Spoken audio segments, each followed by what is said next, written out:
सारा भारत वर्ष में कांग्रेस पक्षर भारत जोड़ यात्रा अनुष्ठित होगी। ओडिशा रे मध्य प्रदेश कांग्रेस कमिटी पक्षर राजनैतिक सत्तार परिवर्तन पर यात्रा आयोजित होगी। ए परिप्रेक्षी भद्रक राज्य कांग्रेस वरिष्ठ नेतृवृंद सह कांग्रेस कर्मी ए परिवर्तन यात्रा रे सामिल हुई स्थानीय समस्या को लोकलोचन को आनी राज्य में बीजेडी सरकार केन्द्र बीजेपी सरकार को प्रतारणा और कुशासन विरुद्ध में जनजागरण सृष्टि कर कांग्रेस को विकल्प शक्ति भाव में उभा कराइबा होउछि परिवर्तन यात्रार मूल लक्ष्य बोली कहिसेंति राज्य सभापति शरद पट्टनायक।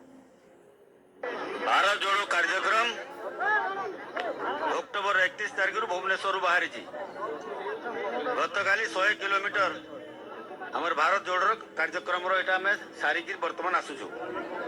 यही कार्यक्रम मूल अर्थ है ओडिशा को नवीन पट्टनायक सरकार जो तलितलांत कर गोटे दरिद्र राज्य भाव में रखिंट अन्य राज्य मान तुलन में ओडिशा आज पर्यंत 22 वर्ष समकक्ष हो पारला नहीं। 22 वर्ष भितर से लोकंर दुख किसी दूर कर पारे नहीं।